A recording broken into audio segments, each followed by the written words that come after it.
बहुत बहुत स्वागत है आप सभी का आपके अपने YouTube चैनल एसपीएसडी पॉइंट पर। मैं सोनू आप सभी दोस्तों का हार्दिक स्वागत करता हूं।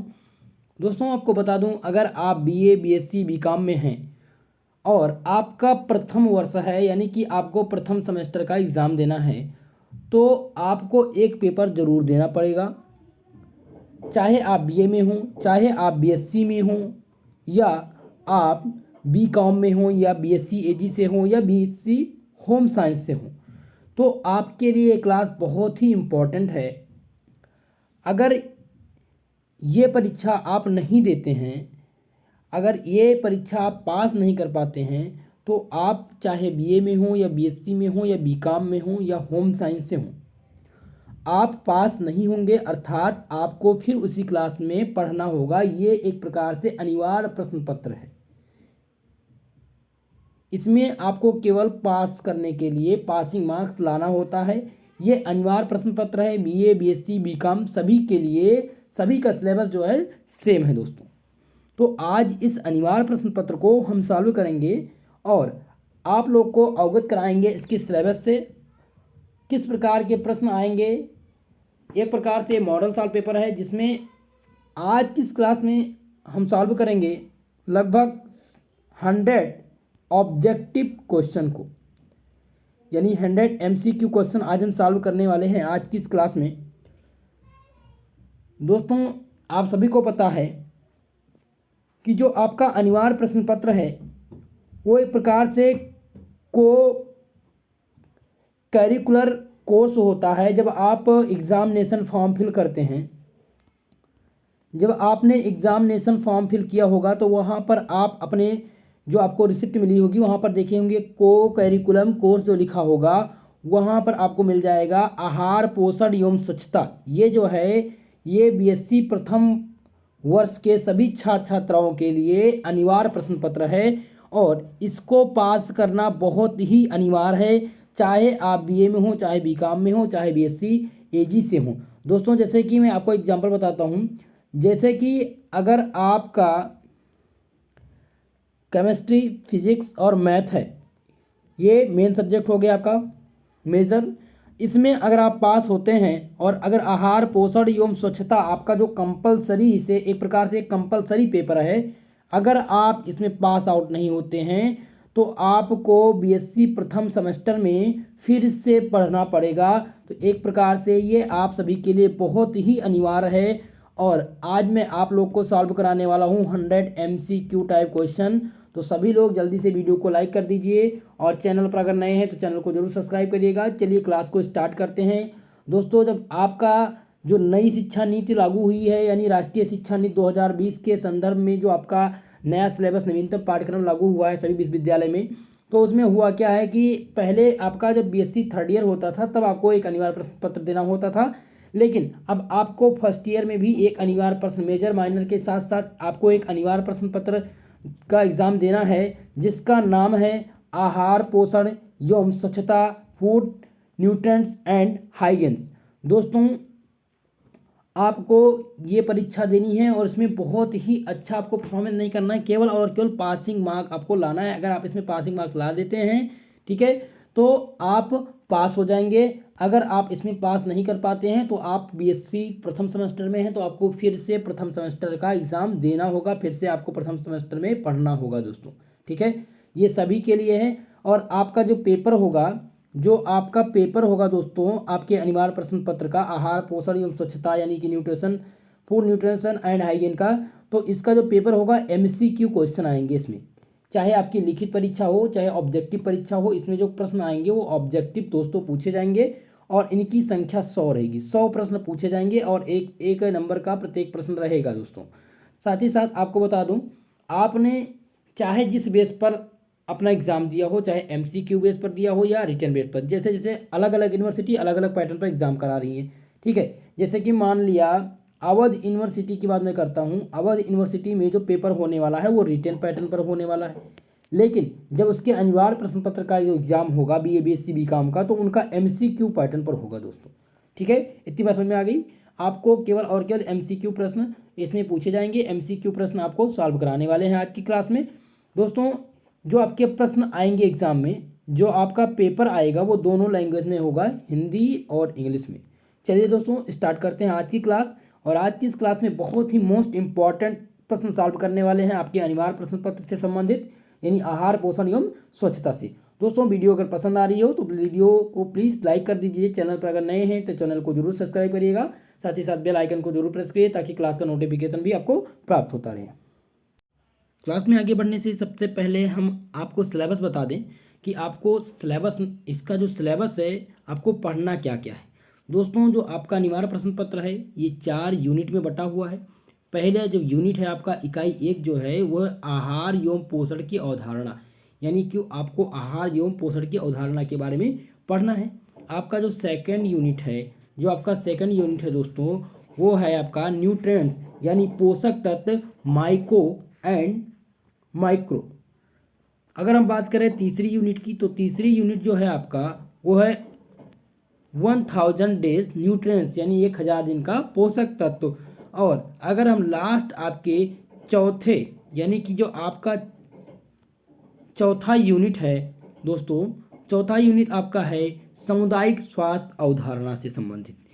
तो आज हम सॉल्व करेंगे unit by unit important MCQ type question. इसके बाद में मैं आपको देने वाला हूं मॉडल पेपर, ताकि आप सभी लोग अच्छे से तैयार कर सकें और इस प्रकार के प्रश्न से अवगत भी हो सकें। चलिए इकाई 1 से स्टार्ट करते हैं। इकाई 1 आपका है आहार एवं पोषण की अवधारणा। इसमें हम बहुविकल्पीय यानी ऑब्जेक्टिव प्रश्न उत्तर सॉल्व करेंगे। सभी लोग जिनको आंसर पता है वो आंसर करते भी रहेंगे साथ ही साथ, और जिनको नहीं पता है वो आंसर को समझेंगे और कमेंट बॉक्स में कमेंट करके जरूर बताएंगे इस क्लास के बारे में। चलिए पहला प्रश्न आपका है, निम्न में से किस पोषण की महत्वपूर्ण प्रक्रिया मानी जाती है। आपका ऑप्शन दिया गया है पाचन, अवशोषण या चयापचय या ये सभी। दोस्तों तो इस प्रश्न का जो सही आंसर होना चाहिए वो हो जाएगा द नंबर, यानी ए सभी। ये सभी इसका करेक्ट आंसर हो जाएगा। इस प्रकार से जो आपका पहला नंबर क्वेश्चन है उसका सही आंसर हो जाएगा ऑप्शन नंबर द, ये सभी। पाचन, अवशोषण और चयापचय ये सभी जो हैं ये पोषण की महत्वपूर्ण प्रक्रिया से संबंधित हैं। इस प्रकार से जो इसका आंसर है वो हो जाएगा दोस्तों ऑप्शन नंबर डी। अगला प्रश्न ध्यान देते हैं। अगला प्रश्न पूछा गया है, यहाँ पर रिक्त स्थान दिया गया है को ध्यान में रखते हुए आहार ग्रहण करना पोषण है। ऑप्शन ए दिया गया है आहारीय आवश्यकताओं को, बी है स्वास्थ्य, और सी दिया गया है आपका आर्थिक स्थिति, और डी दिया गया है संस्कृति। तो हमें आहारीय आवश्यकताओं को ध्यान में रखते हुए आहार ग्रहण करना पोषण कहलाता है। तो इस प्रकार से ऑप्शन नंबर ए जो हो जाएगा इस क्वेश्चन का सही आंसर हो जाएगा दोस्तों। तो इसी प्रकार से आपको प्रैक्टिस करना है और इन प्रश्नों को आप ध्यान से समझेंगे। अगला जो प्रश्न है 3 नंबर प्रश्न आपसे पूछा गया है, क्या पूछा गया है, आहार एवं पोषण विज्ञान उपयोगी होता है व्यवहारिक रूप से, सैद्धांतिक रूप से या आ तथा बा दोनों, इनमें से कोई नहीं। तो अगर हम बात करें आहार एवं पोषण की तो ये व्यवहारिक तथा सैद्धांतिक दोनों रूप से विज्ञान यानी पोषण विज्ञान उपयोगी, जो आहार एवं पोषण विज्ञान उपयोगी होते हैं ये व्यवहारिक रूप और सैद्धांतिक रूप दोनों से होते हैं। तो इस प्रकार से जिसका आंसर हो जाएगा वो ऑप्शन नंबर सी हो जाएगा दोस्तों, यानी कि व्यवहारिक रूप से भी और सैद्धांतिक रूप से भी। हम बात करते हैं 4 नंबर प्रश्न की। पूछा गया है आहार एवं पोषण विज्ञान तथा पाक शास्त्र में कैसा संबंध है, परस्पर विरोधी या घनिष्ठ या पारस्परिक या साधारणता या कोई नहीं। तो अगर हम बात करें आहार एवं पोषण विज्ञान तथा पाक शास्त्र में तो जो इनका संबंध होता है वो घनिष्ठ एवं पारस्परिक होता है। इस प्रकार से इसका जो आंसर हो जाएगा वो ऑप्शन नंबर डी हो जाएगा दोस्तों। अब हम 5 नंबर प्रश्न सॉल्व करते हैं। 5 नंबर प्रश्न आपसे पूछा गया है, मनुष्य ने अपने आहार एवं पोषण के विषय में एक व्यवस्थित अध्ययन करने के लिए कौन सा विज्ञान विकसित किया। एक बार क्वेश्चन दोबारा रिपीट करेंगे। मनुष्य ने अपने आहार एवं पोषण के विषय में एक व्यवस्थित अध्ययन करने के लिए कौन सा विज्ञान विकसित किया है? पहला आपका ऑप्शन है आहार एवं पोषण विज्ञान, बी दिया गया है खाद्य विज्ञान, सी दिया ऑप्शन नंबर सा दिया गया है गृह विज्ञान और ऑप्शन ड दिया गया है स्वास्थ्य विज्ञान। आपको आंसर करना है दोस्तों। मनुष्य ने अपने आहार एवं पोषण के विषय में जो एक व्यवस्थित अध्ययन करने का एक प्रकार से विज्ञान विकसित किया है वो है आहार एवं पोषण विज्ञान। तो इस प्रकार से ऑप्शन नंबर ए इस क्वेश्चन का सही हो जाएगा। अब हम 6 नंबर प्रश्न की बात करते हैं। 6 नंबर प्रश्न है आपसे पूछा गया है दोस्तों, क्या पूछा गया है? आहार एवं पोषण विज्ञान में रसायन शास्त्र की भूमिका क्या है? आहार एवं पोषण विज्ञान में रसायन शास्त्र की भूमिका। चयापचय क्रियाओं में रासायनिक प्रक्रिया का होना, या आहार का पाचन रासायनिक प्रक्रिया द्वारा होना, या सा आहार में उपस्थित पोषक तत्वों का मूल्यांकन रासायनिक विश्लेषण द्वारा करना, या ये सभी। तो आहार एवं पोषण विज्ञान में रसायन शास्त्र की जो भूमिका होगी दोस्तों, जो भूमिका हो जाएगी वो भूमिका ये हो जाएगी कि हम चयापचय क्रियाओं में रासायनिक प्रक्रिया का भी होना होता है। आहार के पाचन रासायनिक प्रक्रिया द्वारा होता है, ये बिल्कुल आपको पता है। लाल ग्रंथियां पाई जाती हैं जिसमें एंजाइम पाया जाता है। आपका 7वां है यानी सा ऑप्शन दिया गया है आहार में उपस्थित पोषक तत्वों का मूल्यांकन रासायनिक विश्लेषण द्वारा किया जाता है, ये भी सही है। तो इस प्रकार से जो इसका आंसर हो जाएगा वो ऑप्शन नंबर डी हो जाएगा। क्या हो जाएगा दोस्तों? ऑप्शन नंबर डी हो जाएगा यानी ए सभी। तो इनमें दिया गया है कि आहार एवं पोषण विज्ञान में रसायन विज्ञान की भूमिका। तो रसायन शास्त्र की भूमिका आपके यानी कि चयापचय क्रियाओं के रासायनिक प्रक्रिया में भी होना होता है। आहार के पाचन में आपको पता है कि एंजाइम पाई जाती है लाल ग्रंथियां में। ऑप्शन सा आपका दिया गया आहार में उपस्थित पोषक तत्वों का मूल्यांकन रासायनिक विश्लेषण द्वारा किया जाता है, ये भी सत्य है। तो इस प्रकार से इस क्वेश्चन का जो सही आंसर हो जाएगा वो हो जाएगा ऑप्शन नंबर ड यानी ये सभी। चलिए अगले प्रश्न को हम सॉल्व करते हैं।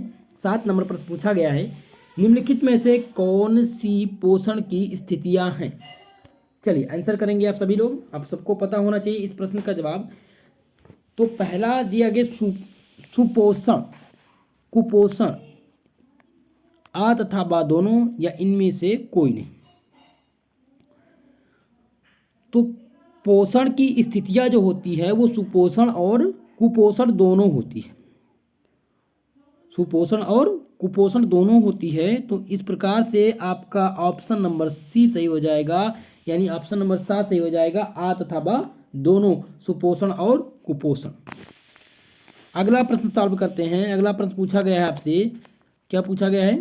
पूछा गया है आहार की मात्रा एवं गुणात्मक आहार की आवश्यकता तथा महत्व का व्यवस्थित अध्ययन निम्नलिखित में से किसके अंतर्गत किया जाता है? आहार की मात्रा एवं गुणात्मकता, आहार की मात्रा एवं गुणात्मकता, आहार की आवश्यकता तथा महत्व का व्यवस्थित अध्ययन निम्न में से किसके अंतर्गत किया जाता है? तो ऑप्शन दिया गया है अर्थशास्त्र, समाजशास्त्र, आहार एवं पोषण विज्ञान के या स्वास्थ्य विज्ञान के। तो आहार की जो मात्रा और गुणात्मकता, आहार की जो आवश्यकता है उसका जो महत्व है, इसका अध्ययन आहार एवं पोषण विज्ञान के अंतर्गत किया जाता है। किसके अंतर्गत किया जाता है? आहार एवं पोषण के अंतर्गत किया जाता है। इस प्रकार से आहार एवं पोषण इस क्वेश्चन का सही आंसर हो जाएगा। अगले प्रश्न को हम सॉल्व करते हैं। अगला प्रश्न है 9 नंबर, निम्न में से किसे कुपोषण की प्रमुख स्थिति माना जाता है? आपको बताना है इनमें से कि कुपोषण की प्रमुख स्थिति क्या होती है। अतिपोषण, अल्पपोषण या आबा या इनमें से कोई नहीं। तो जो कुपोषण की प्रमुख स्थिति होती है दोस्तों वो हो जाती है अतिपोषण और अल्पपोषण दोनों को मिला करके। जो कुपोषण की प्रमुख स्थिति मानी गई है वो अतिपोषण और अल्पपोषण के कॉम्बिनेशन से मानी गई है। तो इस प्रकार से आपका ऑप्शन नंबर सा सही हो जाएगा। चलिए अगला प्रश्न हम सॉल्व करते हैं। 10 नंबर प्रश्न पूछा गया आपसे, वह विज्ञान जिसके अंतर्गत मनुष्य द्वारा ग्रहण किए जाने वाले आहार तथा ग्रहण किए गए आहार के परिणामस्वरूप होने वाले पोषण का व्यवस्थित अध्ययन किया जाता है, वो क्या कहलाता है? आहार एवं पोषण विज्ञान, चिकित्सा विज्ञान, स्वास्थ्य विज्ञान या शारीरिक क्रिया विज्ञान। दोस्तों तो इस प्रश्न का जो सही आंसर हो जाएगा वो हो जाएगा ऑप्शन नंबर आ, यानी आहार एवं पोषण विज्ञान के अंतर्गत। तो इस प्रकार से आपका ऑप्शन नंबर ए सही हो जाएगा।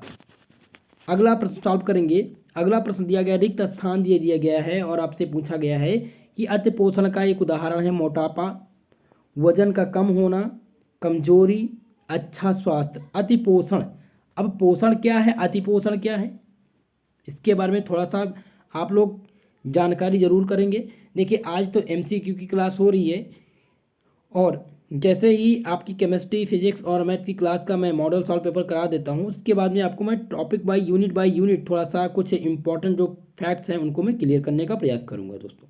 ठीक है, आपको बताना है अति पोषण का एक उदाहरण। तो अति पोषण का जो उदाहरण होता है वो मोटापा होता है। मोटापा जो है एक प्रकार का अति पोषण का उदाहरण है। तो इस प्रकार से मोटापा इस क्वेश्चन का सही आंसर हो जाएगा। अगला प्रश्न है, परिवार की आहार संबंधी व्यवस्था में अर्थशास्त्र का क्या योगदान है? परिवार बजट बनाते समय उसमें आहार संबंधी व्यय का प्रावधान होना करना चाहिए। आहार नियोजन करते समय मितव्ययता का ध्यान रखना चाहिए या आर्थिक स्थिति तथा पसंद का ध्यान रखना चाहिए या ये सभी। तो परिवार आहार संबंधी अर्थव्यवस्था में अर्थशास्त्र का जो योगदान है वो योगदान इस प्रकार से है, यानी कि परिवार का जब आप बजट बनाते हैं तो उसमें आहार संबंधी सभी प्रकार के प्रावधान का आपको ध्यान रखना, ये तो अनिवार्य है। दूसरी बात आपको ध्यान रखना है कि आहार नियोजन में कोई दिक्कत ना हो, किसी प्रकार की कोई भी बीमारी ना हो, या आपको आहार किस प्रकार से लेना है या किस टाइप का आहार लेना है अपने परिवार के हिसाब से, उसका ध्यान बहुत इम्पोर्टेंट है। अगला है अपनी आर्थिक स्थिति को देखते हुए कि आपका बजट क्या है, आपकी आर्थिक स्थिति क्या कह रही है और आपका पसंदीदा खाना क्या है, यानी पसंदीदा आहार क्या है, उसको भी ध्यान रखना आपको सबसे ज़्यादा ज़रूरी है। तो इस प्रकार से जो आर्थिक यानी कि व्यवस्था में जो अर्थशास्त्र का जो योगदान है वो ये सभी हो जाएगा। ये सभी जो हैं अर्थशास्त्र के योगदान दिए गए हुए हैं। तो इन सभी का जो है अनिवार्य रूप से होना परिवार के आहार संबंधी व्यवस्था में जरूरी होता है। चलिए अगला प्रश्न सॉल्व करेंगे। 13 नंबर प्रश्न है, आपसे पूछा गया है, पूर्ण रूप से स्वस्थ रहने के लिए निम्न में से क्या करना आवश्यक है? नियमित रूप से आहार ग्रहण करना, पोषक तत्वों की उचित मात्रा ग्रहण करना, नियमित रूप से उपवास करना या ये सभी। तो पूर्ण रूप से स्वस्थ रहने के लिए हमें पोषक तत्वों की उचित मात्रा ग्रहण करना अनिवार्य होता है। अगर आप पोषक तत्वों से भरपूर हैं, अगर आप पोषक तत्वों से भरपूर मात्रा में आहार जो ग्रहण करते हैं वो पोषक तत्वों से भरपूर हैं, तो आप अगर एक दिन नहीं भी आहार ग्रहण करेंगे, नहीं भी खाएंगे तो भी चल जाएगा। लेकिन अगर आपके शरीर में पोषक तत्वों की मात्रा कम है तो आपको दिक्कत का सामना करना पड़ेगा। यानी कि पूर्ण रूप से स्वस्थ रहने के लिए सबसे ज़्यादा जो अनिवार्य है वह है पोषक तत्वों की उचित मात्रा ग्रहण करना। इस प्रकार से आपका ऑप्शन नंबर बा सही हो जाएगा। चलिए 13 नंबर प्रश्न सॉल्व करते हैं, माफ करिएगा 14 नंबर प्रश्न सॉल्व करते हैं। 14 नंबर प्रश्न है आपका, निम्न में से कौन सी पोषण विज्ञान की मान्यता है? ऑप्शन दिया गया है ए, प्रत्येक व्यक्ति की पोषण संबंधी आवश्यकता अलग अलग होती है। आपको बताना है पोषण विज्ञान की मान्यता, ध्यान दीजिएगा, प्रत्येक व्यक्ति की पोषण संबंधी आवश्यकता अलग अलग होती है। पोषण से संबंधित आवश्यकताओं का ध्यान रखना भी आवश्यक है। यह सभी व्यक्तियों की पोषण संबंधी आवश्यकताएं समान हो सकती हैं या ये सभी मान्यताएं अनुचित हैं।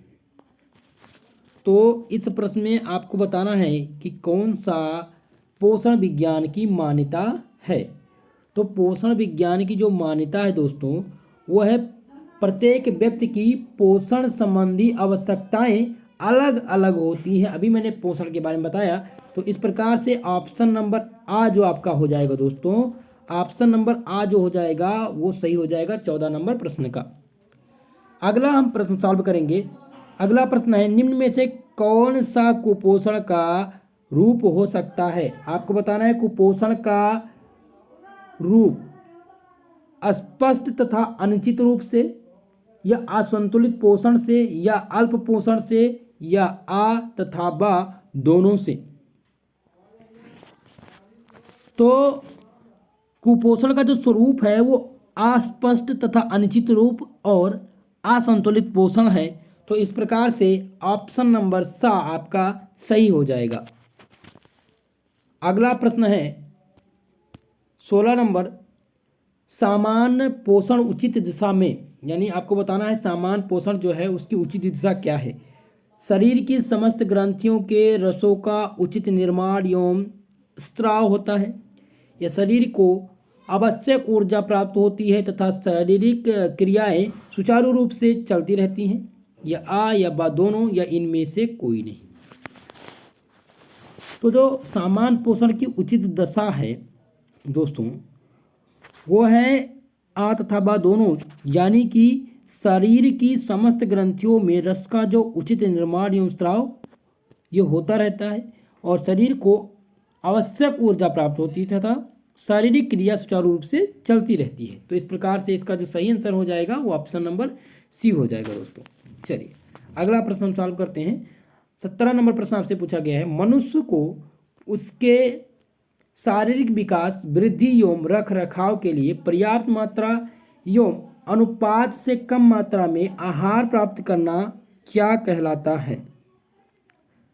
आवश्यक पोषण, अति पोषण, अनावश्यक पोषण, या अल्प पोषण?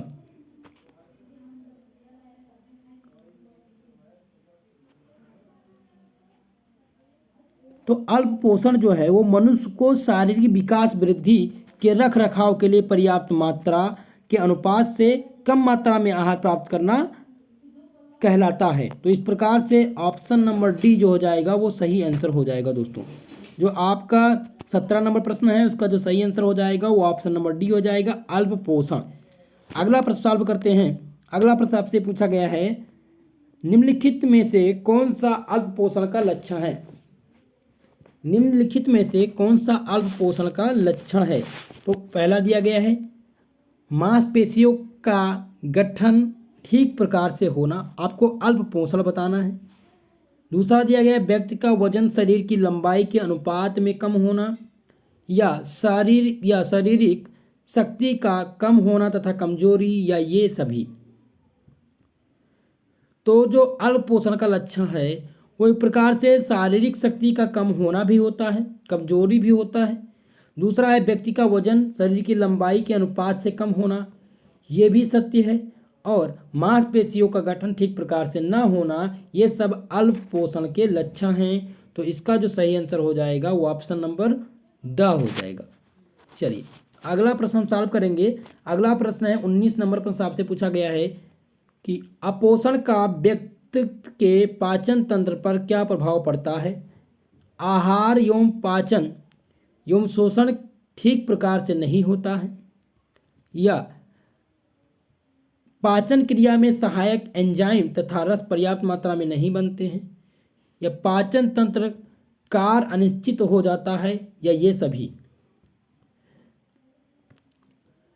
तो एक प्रकार से अगर हम बात करें अपोषण का, तो अपोषण का जो किसी भी व्यक्ति के पाचन तंत्र पर प्रभाव पड़ता है वो ये पड़ता है कि आहार का पाचन एवं शोषण ठीक प्रकार से नहीं होता है। एक प्रकार से ये भी बहुत बड़ा प्रभाव पड़ता है।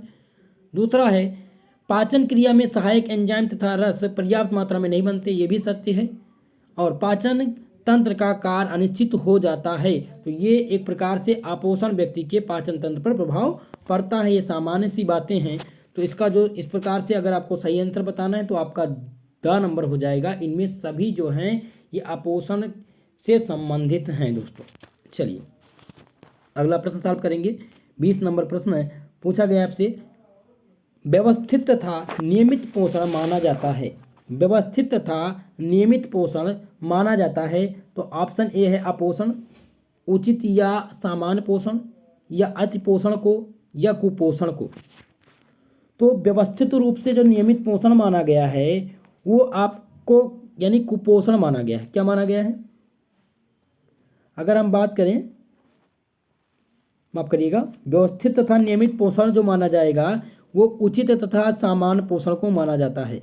उचित पोषण तथा सामान्य पोषण को माना जाता है, यानी कि ऑप्शन नंबर आपका बा सही हो जाएगा। उचित पोषण तथा सामान्य पोषण को हम व्यवस्थित तथा नियमित पोषण मान सकते हैं, यानी ऑप्शन नंबर बी बा जो है सही हो जाएगा इस क्वेश्चन का। व्यवस्थित तथा नियमित पोषण की बात जब भी होगी तो या पहला ऑप्शन आप यहीं पर देख सकते हैं, अपोषण ये बिल्कुल नहीं होगा, अति पोषण ये बिल्कुल नहीं होगा, कुपोषण बिल्कुल नहीं होगा, उचित तथा सामान्य पोषण को ही व्यवस्थित तथा नियमित पोषण मानते हैं। तो इस प्रकार से ऑप्शन नंबर बा आपका करेक्ट आंसर हो जाएगा। 21 नंबर प्रश्न सॉल्व करेंगे। पूछा गया है कुपोषण व्यक्ति के स्वास्थ्य एवं शारीरिक विकास पर किस प्रकार से प्रभाव डालता है? तो कुपोषण जो होता है वो किस प्रकार से प्रभाव डालता है? कोई प्रभाव नहीं डालता है, बिल्कुल प्रभाव डालता है। तो ये ऑप्शन बिल्कुल तुरंत हो जाएगा गलत। दूसरा है अच्छा, और अगला ऑप्शन दिया गया प्रतिकूल या हानिकारक या अस्पष्ट एवं अनिश्चित। जो इसका आंसर हो जाएगा वो प्रतिकूल एवं हानिकारक हो जाएगा। क्या हो जाएगा? प्रतिकूल एवं हानिकारक हो जाएगा, क्योंकि जो कुपोषण है वो किसी भी व्यक्ति के शरीर एवं उसके शारीरिक विकास पर बहुत ही हानिकारक प्रभाव डालता है। तो इस प्रकार से आपका बा नंबर ऑप्शन सही हो जाएगा। चलिए अगला प्रश्न सॉल्व करते हैं। 22 नंबर प्रश्न है, आपसे पूछा गया है निम्नलिखित में से कौन सा उचित पोषण का परिणाम है? दोस्तों आज के इस क्लास में आपका जो पहला यूनिट है और आपका दूसरा यूनिट है उससे जो महत्वपूर्ण एमसीक्यू प्रश्न है इसको अगर आप तैयार कर लेंगे तो आप ये मान कर चलिए जो आपके प्रश्न आने हैं सब यहीं से पूछे जाने हैं। बिल्कुल आपको निश्चिंत होकर के आपको केवल और केवल आज की ये क्लास तैयार कर लेनी है। आपकी यूनिट फर्स्ट की सभी क्लास यानी सभी जो डाउट होंगे वो क्लियर हो जाएंगे, सभी प्रश्न आपको यहीं से पूछे जाएंगे। ठीक है। 22 नंबर प्रश्न आपसे पूछा गया है निम्नलिखित में से कौन सा उचित पोषण का परिणाम है? तो उचित पोषण का परिणाम क्या होता है? ऑप्शन ए दिया गया व्यक्ति की आंख में एक प्रकार की चमक होती है, त्वचा पर चमक तथा बाल चमकने या चमकीले तथा मुलायम होते हैं। दूसरा है शरीर की मांसपेशियों का उचित विकास होता है। अगला ऑप्शन दिया गया है शरीर का वजन शरीर की लंबाई से अनुपात में सही होता है। ये या सभी या ये सभी आपको बताना है। तो उचित पोषण की बात हो रही है यहाँ पर। तो उचित पोषण की जब बात हो तो व्यक्ति की आंख में एक प्रकार की चमक होती है, आपको सबको पता है। त्वचा पर चमक होती है, बिल्कुल होती है। बाल, अगर आप उचित पोषण लेंगे तो ये सारी जो प्रक्रिया हैं ये बिल्कुल होंगी आपके शरीर में। शरीर की मांसपेशियां भी उचित विकास होगा अगर आपके पास उचित पोषण है। शरीर की लंबाई वजन भी बढ़ेगी अगर आपको उचित पोषण मिल रहा है। तो इस प्रकार से ये सभी जो हो जाएगा इसका सही आंसर हो जाएगा। अगला प्रश्न है 23 नंबर प्रश्न आपसे पूछा गया है कि अल्प पोषण की दशा में निम्नलिखित में से कौन सी स्थिति होती है? अस्पष्टता एवं अनिश्चित पोषण होता है। अगला है आहार में किसी एक या अधिक पोषक तत्वों की प्राय कमी हो सकती है, या या बा दोनों, या व्यक्ति के आहार में पोषक तत्वों की मात्रा से कम होती है। तो अल्प पोषण की दशा में जो स्थिति होती है दोस्तों वो हो जाती है अस्पष्टता तथा अनिश्चितता। पोषण भी हो सकता है और आहार में किसी एक से अधिक पोषक तत्वों की प्राय कमी भी हो सकती है। तो इस प्रकार से जो इसका सही आंसर होगा दोस्तों, जो इस प्रकार का इसका जो सही आंसर हो जाएगा वो ऑप्शन नंबर सा हो जाएगा आपका, यानी आ और बा दोनों। यानी कि आपके 23 नंबर प्रश्न का जो आंसर हो जाएगा वो आ और बा दोनों हो जाएगा। चलिए अगला प्रश्न हम सॉल्व करते हैं। 24 नंबर प्रश्न पूछा गया है अल्प पोषण के कारण व्यक्ति की त्वचा पर क्या प्रभाव पड़ता है? अगर अल्प पोषण है तो जिसके पास अल्प पोषण की कमी है तो उस व्यक्ति के त्वचा पर क्या प्रभाव पड़ेगा? त्वचा में जलन अनुभव होने लगेगा, या त्वचा के रंग में निखार आ जाएगा, या त्वचा से पसीना अधिक मात्रा में निकलने लगेगा, या त्वचा की वास्तविक सुंदरता तथा कोमलता नष्ट हो जाती है तथा त्वचा खुरदरी तथा रूखी दिखने लगती है।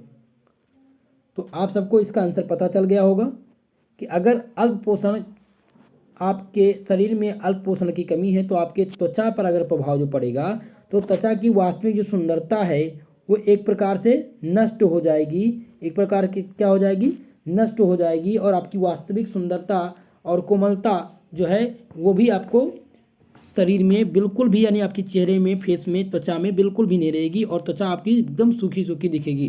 तो इस प्रकार से जो इस क्वेश्चन का सही आंसर हो जाएगा वो ऑप्शन नंबर द हो जाएगा दोस्तों। चलिए अब हम 25 नंबर प्रश्न सॉल्व करते हैं। 25 नंबर प्रश्न पूछा गया था, शरीर के रोग प्रतिरोधक क्षमता पर अपोषण का क्या प्रभाव पड़ता है।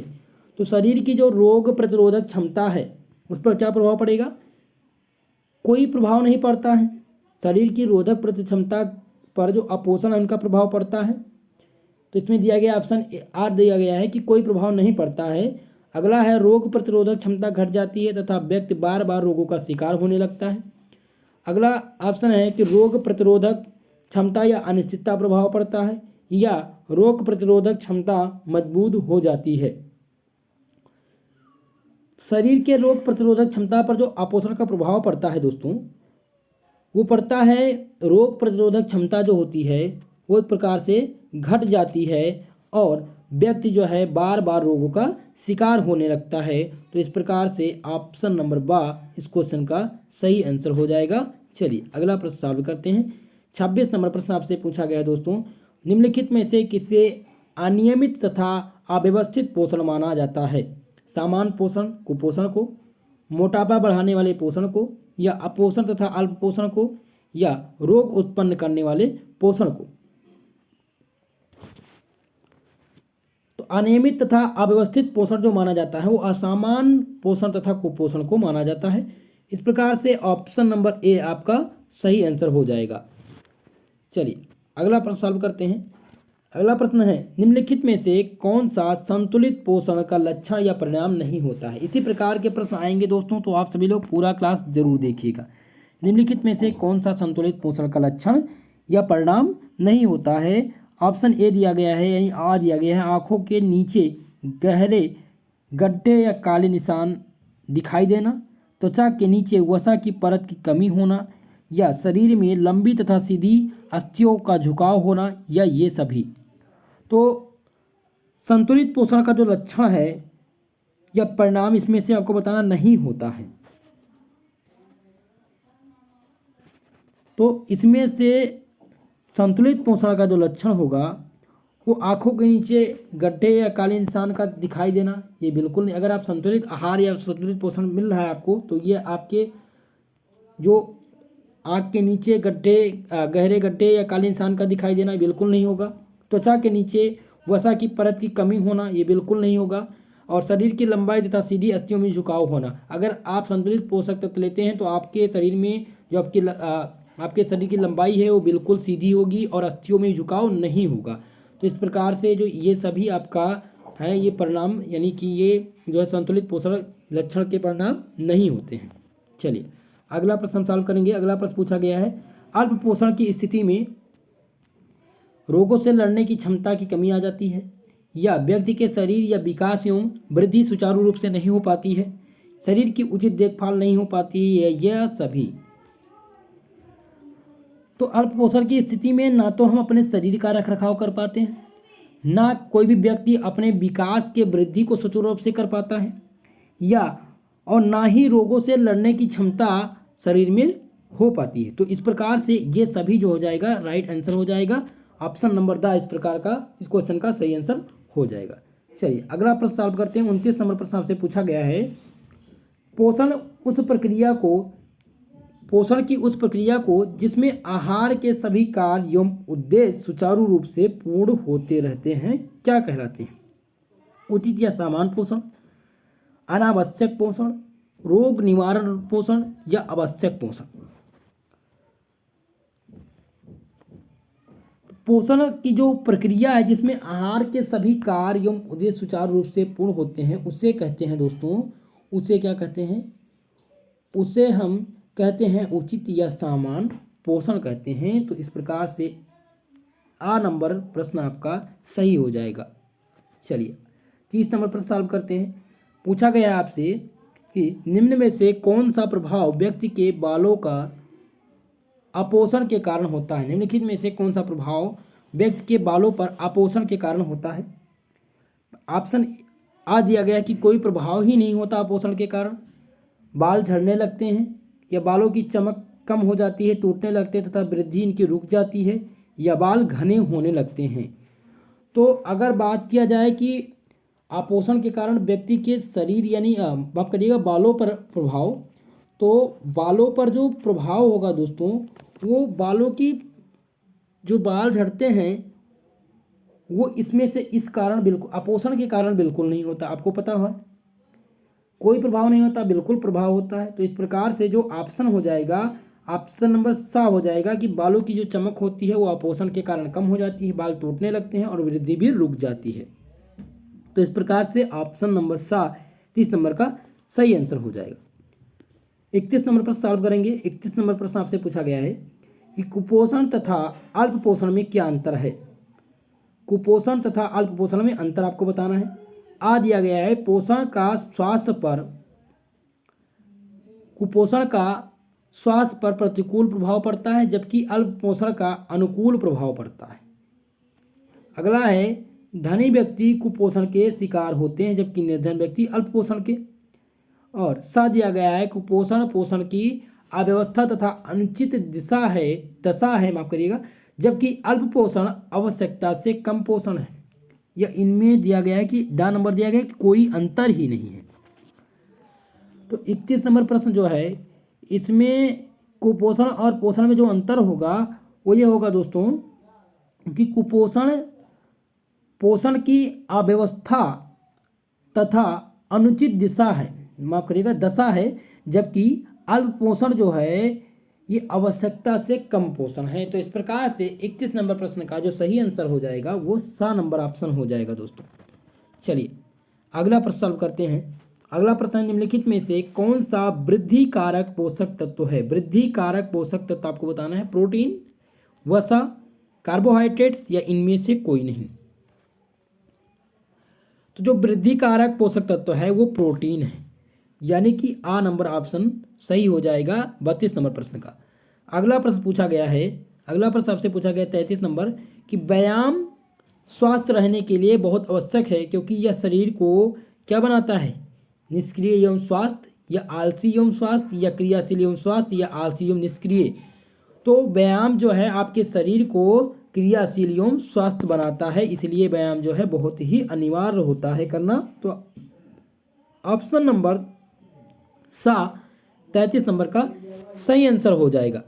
चलिए अगला प्रश्न हम सॉल्व करते हैं। 34 नंबर प्रश्न पूछा गया है आपसे कि स्वास्थ्य के लिए आवश्यक है संवेगात्मक रूप से स्वस्थ होना या मानसिक रूप से स्वस्थ होना या शारीरिक रूप से स्वस्थ होना या ये सभी। तो स्वास्थ्य के लिए जो आवश्यक है दोस्तों 34 नंबर प्रश्न आप ध्यान देंगे कि स्वास्थ्य के लिए क्या आवश्यक है। 34 नंबर प्रश्न सभी लोग ध्यान देंगे। तो स्वास्थ्य के लिए जो अनिवार्य रूप से ध्यान देना होता है दोस्तों वो देना होता है संवेगात्मक रूप से स्वस्थ भी होना, मानसिक रूप से स्वस्थ होना, शारीरिक रूप से स्वस्थ होना। तो इस प्रकार से ऑप्शन नंबर दा सही हो जाएगा, यानी ये सभी। ठीक है, आप सबको पता है कि स्वस्थ रहने के लिए हमें मानसिक रूप से भी सही होना पड़ता है। आप सभी लोग कहते हैं कि पढ़ाई में मन नहीं लगता है, तो आप जब मानसिक रूप से मजबूत नहीं होंगे, स्वस्थ नहीं होंगे, तो आपका किसी भी कार्य में मन नहीं लगेगा। अगर आप शारीरिक रूप से क्षीण हैं तब भी आप चाहे पढ़ाई से संबंधित हो या कोई भी काम से संबंधित हो, तो अगर आपके पास दिक्कतें हैं संवेगात्मक रूप से या मानसिक रूप से या शारीरिक रूप से, तो आपको स्वास्थ्य के लिए जो आवश्यक जरूरी है वो यानी कि शारीरिक रूप से मानसिक रूप से स्वस्थ होना जरूरी है। चाहे आप शिक्षा के क्षेत्र में यानी पढ़ाई के क्षेत्र में हो या किसी भी वर्क के क्षेत्र में है। जब आप कहते हैं कि हमारा जो है मानसिक रूप से हम सही नहीं होते, तो जब आप मानसिक रूप से सही नहीं होते तो आप कैसे आपका जो वर्क है उसमें कैसे मन लगेगा। तो इसीलिए आपको जो ज़रूरी है सबसे पहले आप स्वस्थ रहिए, और स्वस्थ रहने के लिए मानसिक और शारीरिक रूप से बिल्कुल स्वस्थ रहिए, तभी भी आपका जो पढ़ाई है वो अच्छे रूप से सुचारू रूप से चल पाएगी। चलिए अगला प्रश्न है 35 नंबर प्रश्न पूछा गया है कि अच्छे स्वास्थ्य के लिए बचाना चाहिए, अच्छे स्वास्थ्य के लिए हमें बचना चाहिए, किस चीज़ से बचना चाहिए? नींद से, या मादक द्रव्य के सेवन से, या विश्राम से, या मनोरंजन से। तो अच्छे स्वास्थ्य के लिए हमें मादक द्रव्य के सेवन से बचना चाहिए, यानी कि ऑप्शन नंबर बा नंबर जो है सही हो जाएगा इस क्वेश्चन का। अगला जो प्रश्न है 36 नंबर, स्वास्थ्य की देखरेख के लिए क्या आवश्यक है? शारीरिक स्वच्छता, या गहरी नींद तथा स्वास्थ्य मनोरंजन, या उचित पोषण, या उपयुक्त सभी। तो जो स्वास्थ्य की देखरेख के लिए आवश्यक क्या होता है? स्वास्थ्य की देखरेख करने के लिए हमें शारीरिक स्वच्छता भी रखनी होगी, गहरी नींद तथा स्वास्थ्य मनोरंजन का भी करना होगा, उचित पोषण भी लेना होगा। तो इस प्रकार से ऑप्शन नंबर द 36 नंबर प्रश्न का सही आंसर हो जाएगा। अगला प्रश्न है, स्वास्थ्य मनोरंजन से सुधार होता है। स्वास्थ्य मनोरंजन से क्या सुधार होता है? मानसिक स्वस्थता में, व्यवहार में, पाचन शक्ति में, शारीरिक स्वस्थता में। तो स्वास्थ्य मनोरंजन में जो सुधार होता है वो होता है मानसिक, यानी मानसिक स्वास्थ्य से होता है। स्वास्थ्य मनोरंजन करने से आपके ऊपर क्या प्रभाव पड़ेगा? आपके मानसिक स्वास्थ्य में अधिक सुधार होगा। तो इस प्रकार से ऑप्शन नंबर ए इस क्वेश्चन का सही आंसर हो जाएगा दोस्तों। चलिए अगला प्रश्न सॉल्व करते हैं। 38 नंबर प्रश्न आपसे पूछा गया है, त्वचा की स्वच्छता का हमेशा ध्यान रखना चाहिए। त्वचा की स्वच्छता का हमें सबसे ज़्यादा ध्यान रखना चाहिए, क्योंकि इससे भूख अधिक लगती है, या इससे त्वचा से संबंधित कोई रोग नहीं होता है, या इससे शरीर कोमल रहता है, या शरीर ठीक रहता है। तो त्वचा की स्वच्छता का हमेशा ध्यान रखना चाहिए, क्योंकि इसमें क्या होता है? क्योंकि इससे त्वचा से संबंधित कोई रोग नहीं होता है। अगर हम त्वचा का स्वच्छता यानी त्वचा की स्वच्छता का हम ध्यान रखेंगे तो त्वचा में किसी भी प्रकार। 39 नंबर प्रश्न आपसे पूछा गया है कि शारीरिक थकान के निवारण का सर्वोत्तम उपाय क्या है? मनोरंजन, घूमना फिरना, या नींद, या इनमें से कोई नहीं। तो अगर हम बात करें शारीरिक थकान के निवारण का सर्वोत्तम उपाय, तो आपके शारीरिक थकान का जो सर्वोत्तम उपाय है वो घूमना फिरना है। क्या है? घूमना फिरना जो है वो शारीरिक थकान के निवारण का सर्वोत्तम उपाय है। अगला प्रश्न है, किसी व्यक्ति के मानसिक, शारीरिक तथा सामाजिक रूप से अच्छे होने की स्थिति को क्या कहते हैं? किसी भी व्यक्ति के मानसिक, शारीरिक, सामाजिक रूप से अच्छे होने की स्थिति को क्या कहते हैं? ऑप्शन ए है स्वास्थ्य, बी दिया गया है आर्थिक रूप से मजबूत होना, या ऑप्शन सा दिया गया है सामाजिक प्रतिष्ठा, या ये सभी। तो अगर बात की जाए किसी भी व्यक्ति के मानसिक, शारीरिक और सामाजिक रूप से अच्छे होने की स्थिति की, तो इनमें से सबसे ज़्यादा जो आपका मेजर पॉइंट हो जाता है वो स्वास्थ्य हो जाता है। ठीक है, तो इस प्रकार से ऑप्शन आ जो हो जाएगा वो सही आंसर हो जाएगा दोस्तों। चलिए अगला प्रश्न सॉल्व करते हैं। 41 नंबर प्रश्न पूछा गया है, सामाजिक स्वास्थ्य को बनाए रखने के लिए क्या आवश्यक है? सामाजिक स्वास्थ्य को बनाए रखने के लिए भय एवं भय मुक्त समाज का होना आवश्यक है, या सुलभ शौचालय का होना, या पानी की उचित व्यवस्था का होना, या ये सभी। तो सामाजिक स्वास्थ्य को बचाए रखने के लिए हमें भय तथा भय मुक्त समाज भी जरूरी है, सुलभ शौचालय होने का अनिवार्य है, पानी की उचित व्यवस्था का होना भी अनिवार्य होना चाहिए। तो इस प्रकार से ऑप्शन नंबर द इस क्वेश्चन का सही आंसर हो जाएगा। चलिए अगला प्रश्न हम सॉल्व करते हैं। 42 नंबर प्रश्न पूछा गया है कि मानसिक स्वास्थ्य को बनाए रखने के लिए आवश्यक क्या होता है? मानसिक स्वास्थ्य को बनाए रखने के लिए जो आवश्यक होता है वो क्या होता है? सकारात्मक सोच का होना, व्यवहार कुशल होना, या स्वार्थ की नीति का लाभ, या ये सभी। तो मानसिक स्वास्थ्य को बनाए रखने के लिए हमें सकारात्मक सोच का भी होना जरूरी है, व्यवहार कुशल भी होना जरूरी है, और स्वार्थता की नीति का भी लाभ होना जरूरी है। तो इस प्रकार से ऑप्शन नंबर द इस क्वेश्चन का सही आंसर हो जाएगा। चलिए अगले प्रश्न को सॉल्व करते हैं। 43 नंबर प्रश्न पूछा गया आपसे कि शारीरिक स्वास्थ्य से क्या आशय है। शारीरिक स्वास्थ्य से क्या आशय है। पाचन शक्ति सक्षम एवं सामान्य हो, साफ एवं कोमल त्वचा, या संतुलित आहार की आदत, गहरी नींद, या ये सभी। तो शारीरिक स्वास्थ्य से आशय जो है वो है पाचन शक्ति का सक्षम होना भी सामान्य हो, साफ एवं कोमल त्वचा भी आपकी हो, संतुलित आहार की आदत भी हो, नींद भी गहरी आपको मिले। तो ये सभी जो हो जाएगा ये शारीरिक स्वास्थ्य का आशय हो जाएगा। तो इस प्रकार से आपका द नंबर ऑप्शन सही हो जाएगा। 44 नंबर प्रश्न पूछा गया है, निम्न में से किसे संतुलित आहार कह सकते हैं। निम्नलिखित में से किसे हम संतुलित आहार कह सकते हैं। शरीर के वजन को बढ़ाने वाला आहार, भूख को शांत करने वाला आहार, या स्वादिष्ट एवं रुचिकर आहार, या व्यक्ति का आहार संबंधी आवश्यकताओं की पूर्ति करने वाला आहार।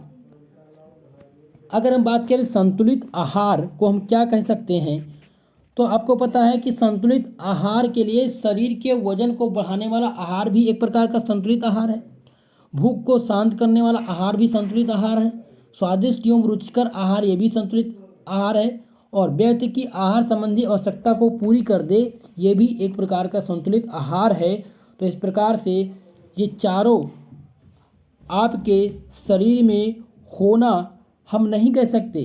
तो संतुलित आहार की जो तुलना है वो हम व्यक्ति के आहार संबंधी आवश्यकताओं को पूरी करने वाले आहार को हम कह सकते हैं। संतुलित जो आहार है अगर किसी भी व्यक्ति की आहार संबंधी आवश्यकताओं को पूरा कर दे तो वो जो आहार हो जाएगा वो संतुलित आहार हो जाएगा। तो 44 नंबर का जो प्रश्न है दोस्तों वो हो जाएगा ऑप्शन नंबर द। चलिए अगले प्रश्न को सॉल्व करते हैं। 45 नंबर प्रश्न है, निम्नलिखित में से किसे मनुष्य की सर्वाधिक महत्वपूर्ण आवश्यकता माना गया है। वस्त्र, आहार, भवन, या इनमें से कोई नहीं। तो मनुष्य की जो सर्वाधिक आवश्यकता है वो है आहार। इस प्रकार से ऑप्शन नंबर सा इस क्वेश्चन का सही आंसर हो जाएगा। 46 नंबर प्रश्न पूछा गया है, आवश्यक मात्रा में पोषक तत्वों के अनुपात के दृष्टिकोण से संतुलित आहार होता है। अगर आवश्यक मात्रा एवं पोषक तत्वों की बात की जाए, आवश्यक मात्रा एवं पोषक तत्वों के अनुपात के दृष्टि से जो संतुलित आहार है वो क्या होता है। अस्पष्टता तथा अनिश्चित, या सबके लिए भिन्न भिन्न, सापेक्ष तथा भिन्न भिन्न, या भारतवासियों के लिए एक समान। तो आवश्यक मात्रा एवं पोषक तत्वों के अनुपात के दृष्टिकोण से जो संतुलित आहार होता है वो सापेक्ष तथा भिन्न भिन्न होता है। क्या होता है, सापेक्ष तथा भिन्न भिन्न होता है। इस प्रकार से ऑप्शन नंबर सा इस क्वेश्चन का सही आंसर हो जाएगा मित्रों। चलिए 47 नंबर प्रश्न सॉल्व करते हैं। 47 नंबर प्रश्न है कि मनुष्य का आहार निर्धारित होता है खाद्य उत्पादन द्वारा, या समाज द्वारा, या प्रकृति द्वारा, या ये सभी। तो मनुष्य का जो आहार निर्धारित होता है वो खाद्य उत्पादन द्वारा भी निर्धारित होता है, समाज द्वारा भी निर्धारित होता है, प्रकृति द्वारा भी निर्धारित होता है। तो इस प्रकार से ऑप्शन नंबर द इस क्वेश्चन का सही आंसर हो जाएगा। 48 नंबर प्रश्न आपसे पूछा गया है कि संतुलित आहार ग्रहण करने से हमें क्या प्रदान होता है। अगर हम संतुलित आहार ग्रहण करते हैं तो रोग प्रतिरोधक क्षमता का विकास होता है, आवश्यक ऊर्जा प्रदान होती है, भूख शांत हो जाती है, या ये सभी। तो अगर हम संतुलित आहार ग्रहण करेंगे तो आपकी भूख भी शांत हो जाएगी, आपको आवश्यक ऊर्जा भी प्रदान होगा, और रोग प्रतिरोधक क्षमता का विकास जो है बिल्कुल नहीं होगा। यानी कि इनके क्षमता को इनके यानी रोग प्रतिरोधक क्षमता से लड़ने के लिए आपके शरीर में क्षमता भी आएगी। तो इस प्रकार से ऑप्शन नंबर द इस क्वेश्चन का सही आंसर हो जाएगा। चलिए अगला प्रश्न हम सॉल्व करते हैं। अगला प्रश्न है, निम्नलिखित में से किस आयु वर्ग के व्यक्तियों के संतुलित आहार में वृद्धि कारक पोषक तत्व की मात्रा अधिक होनी चाहिए। शैशवावस्था या बाल्यावस्था, या प्रौढ़ावस्था या वृद्धावस्था या इनमें से कोई नहीं। 49 नंबर प्रश्न, इस क्वेश्चन का जो सही आंसर हो जाएगा शैशवावस्था तथा बाल्यावस्था। इस प्रकार से ऑप्शन नंबर ए सही हो जाएगा 49 नंबर का। 50 नंबर प्रश्न पूछा गया आपसे, रोग की दशा में व्यक्ति के संतुलित आहार की वृद्धि की जाती है। रोग की दशा में व्यक्ति के संतुलित आहार में क्या वृद्धि होती है? प्रोटीन की अधिकता से युक्त आहार या निर्माणक एवं सुरक्षात्मक तत्वों की या वसा युक्त आहार की या मिर्च मसाले द्वारा स्वादिष्ट आहार की।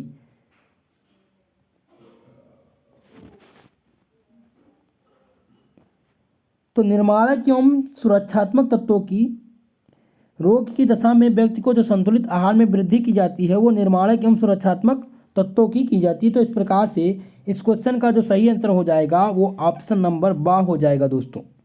ठीक है दोस्तों, आज की इस क्लास में हमने 50 MCQ क्वेश्चन आपके पहले यूनिट से चुना है, यानी कि MCQ टाइप हमने सॉल्व किया क्वेश्चन आंसर को। ये आपके यूनिट फर्स्ट के इम्पॉर्टेंट क्वेश्चन थे।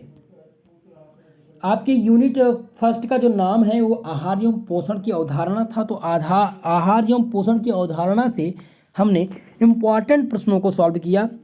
अगर आप ये क्लास एक बार और रिवीजन कर लेंगे तो एक प्रकार से आपका फर्स्ट यूनिट जो होगा वो पूरा कंप्लीट हो जाएगा। इसका PDF आपको टेलीग्राम पर मिलेगा, इसका PDF आपको टेलीग्राम चैनल पर मिलेगा। आप टेलीग्राम चैनल का लिंक डिस्क्रिप्शन बॉक्स में है, वहाँ से आप ज्वाइन कर सकते हैं, या आप सर्च कर लें SP study channel first, SP study channel first search करके और वहाँ से आप ज्वाइन कर लें। वहाँ को आपको PDF मिल जाएगा। आप जो इससे पहले भी क्लास हुई है उसका भी PDF आपको टेलीग्राम चैनल पर मिल जाएगा और सभी क्लास का नोटिफिकेशन भी आपको टेलीग्राम चैनल पर मिलता रहेगा। तो सभी लोग टेलीग्राम चैनल ज़रूर ज्वाइन कीजिए दोस्तों। कल की क्लास में हम सॉल्व करेंगे इसके मॉडल पेपर को लेकर के। कल हम आपको सॉल्व कराएंगे आपके अनिवार्य प्रश्न पत्र का मॉडल पेपर, जो काफ़ी इम्पोर्टेंट होगा आप सभी के लिए।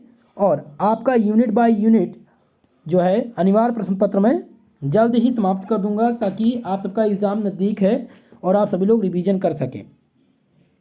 आज के इस क्लास में यूनिट फर्स्ट कंप्लीट हुई है। कल की क्लास में यूनिट सेकंड और थर्ड को हम कंप्लीट करेंगे। फिलहाल मैं सबसे पहले आपको मॉडल पेपर देने वाला हूं, क्योंकि कुछ बच्चों का एग्ज़ाम जो है जल्द ही है, 2-4 दिनों के अंतराल है, तो उनका पेपर अच्छे से हो सके इसलिए कल की क्लास में मॉडल पेपर सॉल्व होगा। और फिजिक्स के इम्पॉर्टेंट क्वेश्चन का डिस्कशन कल की क्लास में किया जाएगा। रात 9 बजे आप सभी लोग लाइव आएंगे। अब आपकी क्लास जो है रोज़ रात 8 बजे आपकी केमिस्ट्री की क्लास नियमित चलेगी और साथ ही साथ 9 बजे फिजिक्स की क्लास, 10 बजे दिया जाएगा मॉडल सॉल्व पेपर मैथमेटिक का। और बात करें शाम 7 बजे आपकी बॉटनी की क्लास कल संचालित की जाएगी दोस्तों। तो आप सभी लोग क्लास को जरूर ज्वाइन करिएगा। वीडियो पसंद आई हो वीडियो को लाइक करिएगा। चैनल पर अगर नए हैं तो चैनल को जरूर सब्सक्राइब करिएगा, साथ ही साथ बेल आइकन को जरूर प्रेस करिएगा ताकि क्लास का नोटिफिकेशन आपको प्राप्त होता रहे दोस्तों। ज़्यादा से ज़्यादा दोस्तों में शेयर करिए ताकि सभी लोग को इस क्लास के बारे में अवगत हो सके, पता चल सके। आज के लिए दोस्तों इतना ही। आप सभी का बहुत बहुत धन्यवाद हमारे साथ जुड़ने के लिए। मिलते हैं अगली क्लास में, तब तक के लिए जय हिंद जय भारत।